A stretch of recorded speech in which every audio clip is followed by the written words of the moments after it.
அனைவருக்கும் வணக்கம். நீங்கள் நம்ம சேனலுக்கு புதுசுன்னா பக்கத்தில் இருக்கிற பெல் பட்டன் அமைத்தி சப்ஸ்கிரைப் பண்ணிக்கோங்க. தொடர்ந்து எல்லா வீடியோக்களையும் நீங்கள் பார்க்கலாம். உலகத்தில் எந்த மூலைக்கு போனாலும் இந்த ஃபிகர் பிரச்சனை தான்பா பெரிய பிரச்சனையாக இருக்குது.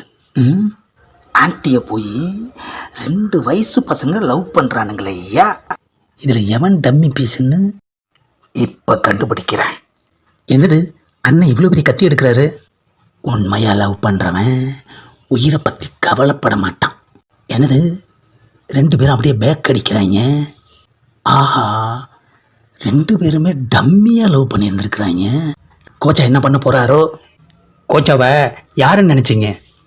அவர் கொந்தளிச்சா கோவையே நாஸ்தி ஆகிடும். டேய், நான் எப்படா கொந்தளிப்பேன்னு சொன்னேன்? ஏன் ஒழுங்காக கோவையில் இருக்கிறது பிடிக்கலையா உங்களுக்கு?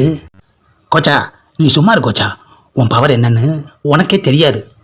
முதல்ல பஞ்சாயத்தை முடிச்சு விட்டுட்டு அப்புறம் உனக்கு பதில் சொல்கிறேன். இங்கே பாருமா, இவனுங்க 2 பேருமே உன்னை டம்மியாக லவ் பண்ணி இருந்திருக்கிறானுங்க. நீ யாரை உண்மையாக விரும்புகிற அதை சொல்லு, நான் சேர்த்து வச்சுட்டு போகிறேன். அடையானும் கல்யாணமாகி கல்யாண வயசில் ஒரு பொண்ணு இருக்குதுங்க. என்ன அது, கல்யாண வயசில் பொண்ணா? ஆஹா, எல்லாருமே மறைஞ்சிட்டாங்களே ஐயா. ஏண்டா, ட்ரிபிள் ஆன்ட்டிக்கு ஈக்குவலாக இருக்குது, இதை போய் 2 பேர் லவ் பண்ணியிருக்காங்களேடா. ஆன்ட்டிங்கிற லவ் பண்ணுறது இப்போ பெருத்து போச்சியா. இது ஒரு பஞ்சாயத்து, தீர்ப்பு சொல்கிறதுக்கு நான் வேற. ஏண்டா, ஒழுங்காக விசாரிக்க மாட்டிங்களா? அசிங்கப்படுத்திட்டீங்களேடா. கொச்சா, இந்த மாதிரி பஞ்சாயத்து அடித்தடின்னு அப்பப்போ பண்ணிக்கிட்டு இருந்தாதான் நம்ம பெரிய ஆளுங்கிறது எல்லாருக்கும் தெரியும். ஏற்கனவே தான் நான் பெரிய ஆள் ஆயிட்டேனடா, அப்புறம் எதுக்குடா இந்த சில்லித்தனமான பஞ்சாயத்தெல்லாம்? ஆமாம், அந்த பில்டப்புன்னு ஒருத்தன் சொன்னானே, அவனை வர சொல்லு. என்ன கொச்சா, கூப்பிட்டியா? என் கூட மொத்தம் 4 பேர் இருக்குங்க. என்கிட்ட பிடுங்கி திங்கிறதுக்காக 4 பேரும் எனக்கு ஃப்ரெண்ட்ஸ் ஆனீங்க. அதுக்கப்புறம் நானாகவே உங்களுக்கு அதிகமாக செலவு பண்ணதுனால எனக்கு பாஸ்ன்னு ஒரு பட்டத்தை கொடுத்தீங்க. ஒரு நாள் எனக்கே தெரியாமல் கோபத்தில் ஒருத்தரை போட்டு அடிச்சிட்டேன். அதை அப்படியே நாயகன் கமல் அளவுக்கு பில்டப் பண்ணி ஊருக்குள்ளே இருக்கிற கடையில் எல்லாம் என் பேரை சொல்லி வசூல் பண்ணிக்கிட்டு இருக்கீங்க. அதுக்கப்புறம் திடீர்னு ஒரு நாள் ஃபோன் பண்ணி ஒருத்தனை அடிக்கணும் வான்னு சொல்லி என்னை கூப்பிட்டீங்க.